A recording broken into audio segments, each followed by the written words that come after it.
आजकल अरब देशों में नहीं बल्कि पूरी दुनिया में जो प्रेसिडेंट अमेरिका के हैं डोनाल्ड ट्रंप, उनका जो स्टेटमेंट गाज़ा को लेके आया है वो चर्चा में है। और अरब देशों के भी अब रिएक्शन आने लगे हैं। उनका जो मेन स्टेटमेंट था और यह सुझाव था वो ये था कि फ़िलिस्तीनी जो गाज़ा के अंदर हैं उनको वहाँ से निकाल के इजिप्ट और जॉर्डन में सेटल कर दिया जाए। यानी ये वो वही बात है जो इज़राइल ग्रेटर इज़राइल बनाने की बात कर रहा है। यानी फिर उसके बाद क्या उनकी वापसी होगी? इस पे जब सवाल किया गया तो कोई ख़ास जवाब नहीं था। इसका मतलब ये है कि एक बार वो वहाँ से चले गए, जैसे दूसरे रिफ्यूजी बाहर गए हैं, जितने भी फ़िलिस्तीनी लाखों हैं, वो वापस आज तक फ़िलिस्तीन में नहीं जा पाए, बस नहीं पा रहे हैं। और उनके पास कोई सिटीज़नशिप भी नहीं है, ट्रैवल डॉक्यूमेंट होते हैं, अलग-अलग कंट्रीज़ उनको दे देती है, वो चलते हैं। वो अपना किसी भी दूसरे मुल्क का पासपोर्ट भी लेने पे तैयार नहीं है। उनका मानना ये है एक दिन उनको वापस जाना है। तो फ़िलिस्तीनियों ने तो पहले ही रिजेक्ट कर दिया, वहाँ पे काफ़ी इसके ऊपर गुस्से का इज़हार किया है फ़िलिस्तीनियों ने। और अब जॉर्डन, इजिप्ट और दूसरे मुल्कों की भी, सभी देशों की आई। अरब लीग ने भी कहा है, हालाँकि अरब लीग कभी कोई इस तरह के स्टेटमेंट देता नहीं है, लेकिन उन्हीं ने भी इसका खंडन किया है और मना किया है। ग्रेटर इज़राइल बनाने का मतलब ये है कि इज़राइल का मंशा है, चाहता है कि वो पूरे जो पुराना हिस्टोरिक पैलेस्टाइन था, उसको पूरे पे कब्ज़ा करना, वहाँ से फ़िलिस्तीनी पॉपुलेशन को निकाल के बाहर भेज देना, जॉर्डन, इजिप्ट या जहाँ भी जाएँ। उसके लिए हमने देखा जिस तरह के मैसेकर्स हुए हैं वहाँ पे, या जेनोसाइड जिसको कहा गया गाज़ा के अंदर। तो समस्या ये है कि अरब रिस्पॉन्स जो है वो हमेशा वीक रहता है, उनके पास सेना नहीं है, इजिप्ट के पास हालाँकि है। अगर इजिप्ट पहले रोक लेता गाज़ा के मैसेकर तो आज ये स्थिति ना होती। लेकिन इजिप्ट और जॉर्डन ये दोनों ऐसे मुल्क हैं, इतने ज़्यादा डिपेंडेंट हैं इज़राइल के ऊपर, और ख़ास तौर से अमेरिका के ऊपर, और इज़राइल की जो नीति है उसको अपोज़ नहीं कर पाते। हमने देखा है जब भी फ़िलिस्तीन के खिलाफ कोई स्टेटमेंट आता है तो किंग अब्दुल्ला जॉर्डन के जो हैं वो बड़े स्ट्रॉन्ग स्टेटमेंट देते हैं, फिर बाद में करते वही हैं जो अमेरिकन्स उनसे कहते हैं, क्योंकि उनकी इतनी ज़्यादा निर्भरता है। इसी तरह इजिप्ट की भी। अमेरिका ने सभी देशों के लिए एड बंद कर दी है देना, इकोनॉमिक मदद जो वो देते थे वो बंद कर दिए, मगर इज़राइल, इजिप्ट, जॉर्डन और जो टर्की है, इनके लिए जारी है। इन हालात के अंदर कितना ये लोग रोक पाएंगे ये कहना मुश्किल है। दूसरी तरफ ये भी है कि ट्रम्प साहब के जो दामाद हैं वो ये जेराल्ड कुशनर, वो ये कहते हैं कि जो रिवर फ्रंट है गाज़ा, मैंने पहले भी कहा बहुत सुंदर है, वो बहुत सुंदर एरिया है। वहाँ पे वो अपनी कंस्ट्रक्शन करना चाहते हैं, उनकी कंस्ट्रक्शन कंपनी है जैसे ट्रम्प साहब की भी थी। तो वहाँ पे अच्छे कंस्ट्रक्शन जिसमें दुनिया भर के रईस लोग आए, सेटलर्स वहाँ पे सेटल होंगे। ये तो नहीं कहा लफ्ज़ उन्हीं ने, लेकिन ये कि मतलब ये कि वो बनेगी, जब फ़िलिस्तीनी नहीं होंगे तो यहूदी बस्ती बन जाएगी वहाँ के ऊपर, जो बनेगी उसका ठेका वो चाहते हैं उनको मिल जाए, या जॉर्डन में या दूसरी जगह जहाँ-जहाँ बनेगी वहाँ पे हो। उनका एक सुझाव ये भी है कि इन लोगों को सिनाई के अंदर सेटल किया जाए, जिस पे हम लोग काफ़ी दिनों से बात कर रहे हैं। ये जो अब हमने कल भी बात की थी जिसमें हमने ये कहा था कि भाई बजाय फ़िलिस्तीनियों को शिफ्ट करने के पूरा गाज़ा को इजिप्ट में शिफ्ट कर देना चाहिए। मेरा मतलब ये नहीं था कि वो गाज़ा जो है वो इजिप्ट का एक पार्ट बन जाएगा, बल्कि इजिप्ट की ट्रस्टीशिप में आ जाएगा, जैसे पहले था 1967 की वॉर से। और फिर जब टू स्टेट सॉल्यूशन की जब भी बनेगी, फ़िलिस्तीन का देश बनेगा, तो वो वापस वहाँ पे चला जाएगा। और ये एक प्रक्रिया होगी जो यूनाइटेड नेशंस की जिसको मान्यता प्राप्त होनी चाहिए होगी। और फिर ये भी होगा कि वहाँ के ऊपर एक जो गाज़ा है उसके ऊपर एक इजिप्ट और दूसरे अरब मुल्क भी ज्वाइन कर सकते हैं, अपनी सेना भेज के उसको प्रोटेक्ट करने की ज़िम्मेदारी होगी। और इंटरनल सिक्योरिटी जो है वो फ़िलिस्तीनियों के पास होगी। ये सुझाव हैं चंद, जिनके ऊपर हम चाहते हैं कि डिबेट हो, डिस्कशन हो, ताकि कोई कंक्रीट नतीजा निकले तो उसको आगे भी बढ़ाया जा सके। इलेक्शन हो जिसके अंदर के वहाँ के गाज़ा की जो पॉलिटिकल पार्टीज़ हैं वो उसको जॉइन करें, और हमास जो है वो अपने वेपन जो है वो सरेंडर करे इजिप्शियन को, और बाद में वो पुलिस फोर्स में ज्वाइन कर लें हमास के लोग। पॉलिटिकल पार्टी सभी, हमास भी एक पॉलिटिकल पार्टी है, वो भी इलेक्शन लड़ने का हक हो, फ्री एंड फेयर इलेक्शन हो, यूएन सुपरवाइज्ड हो। और फिर ये भी है कि ये जो है उसका रिकंस्ट्रक्शन का काम भी फिलिस्तीनियों की जिम्मेदारी होगी, इसलिए कि वो किस किस्म का रिकंस्ट्रक्शन चाहते हैं। वो इसराइल के साथ रहते हुए बहुत मुश्किल है, इसी कि अगर ये वहाँ पे रहा तो आप ये समझ लीजिए कि दोबारा से मैसेकर शुरू हो जाएंगे।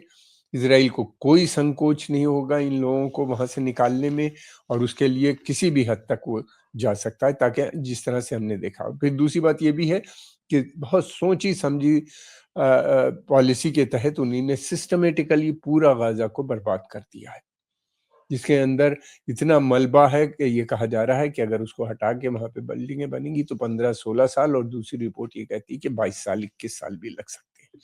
तो इन हालात में वहाँ रहना तो मुश्किल है। बजाय फिलिस्तीनियों को निकालने के पूरा गाजा उधर शिफ्ट किया जाए जैसा पहले था 67 वॉर से पहले। 67 और तलब ये कि 67 1967 की जो अरब इजरायली वॉर हुई थी, इसराइल ने गाजा पे कब्जा किया था, इजिप्ट के सिनाई पेनिनसुला पे कब्जा कर लिया था, और वेस्ट बैंक पे कब्जा कर लिया था, और जो कि जॉर्डन से छीना था उन्हीं ने, और फिर उसके अलावा सीरिया से गोलान हाइट्स ले ली थी, छीन ली थी, बड़ा पार्ट ले लिया था। अब पूरा पार्ट उनके पास है, पूरा पार्ट ही नहीं बल्कि वो जो सीरिया का कैपिटल है उससे 20 किलोमीटर दूरी तक पहुंच चुके हैं। अब ये है कि गौरतलब ये है कि गाजा पट्टी और जो वेस्ट बैंक और ईस्ट जेरूसलम जहाँ पे अल अक्सा मॉस्क है, ये सब पैलेस्टीनियन का, पैलेस्टाइन हिस्टोरिक पैलेस्टाइन का पार्ट हुआ था। जब पैलेस्टाइन का विभाजन हुआ 1948 में, तो आधा हिस्सा इनको से ज़्यादा बल्कि 60-70% हिस्सा जो था वो इसराइल को दे दिया गया, लेकिन वेस्ट बैंक और गाजा पट्टी और ईस्ट जेरूसलम ये जो था अरबों ने इसके ऊपर अपना फौज भेज के कब्जा कर लिया। लेकिन फिलिस्तीनियों को कोई एतराज़ नहीं था, क्योंकि जॉर्डन और ने वेस्ट बैंक और गाजा पे कब्जा किया था, और इजिप्ट ने इसके ऊपर गाजा पट्टी पे। फिलिस्तीनी ये बात इसलिए की गई थी, अरबों ने इसलिए किया गया था कि पैलेस्टीनियन के पास कोई सेना नहीं थी, उसको प्रोटेक्ट नहीं कर सकते थे।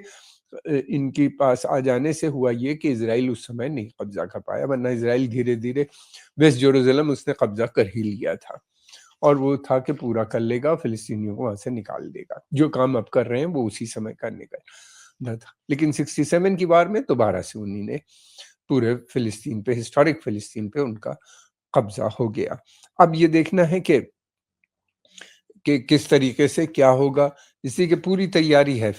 आसान काम नहीं होगा गाजा को दोबारा से इजिप्ट में जोड़ने के लिए, इसलिए कि इजराइल और अमेरिका की अगर नीयत है तो उसको रोकना बहुत मुश्किल काम है अरबों के लिए, और अरब काफ़ी कमज़ोर हैं। दूसरी तरफ ये भी है कि जो रेसिस्टेंस था, जो फिलिस्तीनियों के सपोर्ट में लड़ रहे थे, हिजबुल्ला, हूती रेबल, शिया मलेशिया इराक के, ये सब बहुत कमज़ोर हो गए हैं। जितनी भी शिया मलेशियाज़ हैं, इनको सिस्टमेटिक ढंग से इसराइल ने कमज़ोर कर दिया, गाज़ा को बर्बाद कर दिया। हमास भी काफ़ी कमज़ोर हो गई, और हमास के लिए एक बार पैलेस्टीनियन पॉपुलेशन को वहाँ से निकाला जाएगा तो फिर उनके लिए मुश्किल हो जाएगा उसको लड़ना। हालांकि नंबर बहुत बढ़ गया है हमास का, लेकिन ये कि फिर वो कैसे लड़ेंगे। अंडरग्राउंड है, नीचे हैं, उनको एक-एक करके ये लोग निकाल लेंगे, और वो एक दूसरी बड़ी समस्या हो गई। इन सबको सोचते हुए इस सुझाव की बात हम लोग कर रहे थे। अ दूसरी बात ये भी है कि फिर ये भी है कि जो भी कुछ भी होगा, जो ट्रस्टीशिप होगी वो एक टेम्परेरी होगी जब तक कि पैलेस्टीनियन नहीं बनता। उम, अ, पैलेस्टीनियन जितने भी हैं ये कोई भी नहीं चाहते कि इज़राइल के अंदर रहना चाहते हैं। और या अमन शांति चाहते हैं, डेवलपमेंट चाहते हैं, जो कुछ भी होगा डेवलपमेंट वगैरह प्रक्रिया वो स्वयं ही कर सकते हैं। दूसरी तरफ ये है, अगर इनको गाज़ा और को के लोगों को अगर इजिप्ट और जॉर्डन में शिफ्ट किया जाता है तो इन दोनों देशों के लिए बड़ी समस्या खड़ी हो जाएगी। इनस्टेबिलिटी भी फैलने का डर है और यहाँ की भी रिजीमें कमज़ोर हैं, वीक हैं, डिपेंडेंट हैं बाहर के देशों पे, ख़ास तौर से अमेरिका पे। इनकी हुकूमतें गिर गईं अगर इस समय, अगर हाँ, कोई एक डेमोक्रेटिक रिवॉल्यूशन के बाद जाएँ तो बात दूसरी, कोई लीडर अपोज़िशन में है नहीं, तो वहाँ पे अराजकता फैलने का डर सबको लगता है। ये है कि अ, अगर किसी मुआहदे के तहत इनका ट्रांसफ़र हो, मैं समझता हूँ कि जॉर्डन को भी चाहिए कि फ़िलिस्तीन बनने से पहले वेस्ट बैंक, ईस्ट जेरूसलम उसके पास वो दोबारा से आए और फिर ये आसानी से अपना हुकूमत बना सकते हैं। ये बातें सिर्फ़ सुझाव हैं, इनके लिए ये तो अरब गवर्नमेंट के हाथ में है और फिर उसके बाद अरब गवर्नमेंट की कितनी सपोर्ट है, उसके बाद है फिर यूनाइटेड नेशन में सिक्योरिटी काउंसिल में अमेरिका के पास वीटो है, वो वीटो करता रहेगा। इसलिए ये केवल एक डिस्कशन हमारा प्लेटफ़ॉर्म जो है, ये एक डिस्कशन फ़ोरम है। हम न्यूज़ एनालिसिस देते हैं जिसपे हम चाहते हैं कि लोग अपने ज़्यादा से ज़्यादा कमेंट करें और इन बातों को ताकि आगे बढ़ाई जा सके। इन हालात के अंदर अब जो वहाँ पे है एक बड़ी समस्या सबके सामने खड़ी हो गई है कि फ़िलिस्तीनियों के पास फ़िलहाल वो नॉर्थ गाज़ा की तरफ जा रहे हैं, उनके जाने में बहुत दिक्कतें आ रही हैं, 20-22 किलोमीटर पैदल चल के वहाँ पे पहुँचे हैं, खाना भी नहीं है और पीने की भी कमी है और उनकी जो वहाँ पे चेक पॉइंट है उस पे नित्ज़रम कॉरिडोर जो बीच में बना हुआ है, वहाँ पे बहुत समय लग रहा है उनको वहाँ तक पहुँचने के लिए। लेकिन जब वो पहुँचते हैं अपने घर को तो वो ध्वस्त पाते हैं और इस लायक नहीं होते कि वहाँ पे वो कोई रह सके। दूसरी बात ये भी है कि वहाँ के ऊपर जो मलबा है उसके अंदर अनएक्सप्लोडेड बॉम्ब बड़ी संख्या में पड़े हुए हैं, तो उनको कोई और वैसे भी उनको हटाया नहीं जा सकता जब तक कि ट्रेन्ड आर्मी के लोग ना हों, पहले उनको डिसआर्म करें, मलबे को हटाते जाएँ, डिसआर्म करें और उसको करें। इज़राइल का प्लान ये है कि इस गाज़ा के अंदर यहूदी बस्तियों को दोबारा से बनाना, ग्रेटर इज़राइल बनाना और एक बात ये भी है कि गाज़ा का जो सी फ्रंट है, वहाँ पे जो उनका समुंदर है उसमें नीचे की तरफ जो है काफ़ी बड़ा गैस और तेल का भंडार भी पाया जाता है, तो उनको इनकम भी होगी। हालात बहुत बुरे हैं, लगता ऐसा है कि जिनका सँभालना बहुत मुश्किल काम है वहाँ के ऊपर। और हमने ये भी देखा है कि जब भी इज़राइल और अमेरिका ने जो चीज़ तय की है, उसको पूरे हद तक पहुँचा दिया है। इन्हीं ने सीरिया को जिस तरीके से 3 भागों में बाँट दिया, जो बहुत पहले से इज़राइल कह रहा था, लेबनान में रेजिस्टेंस ख़त्म हो गया, वहाँ पे जो गवर्नमेंट बनी है, वो प्रो वेस्ट है, इज़राइल का वहाँ पे भी दबदबा बढ़ गया।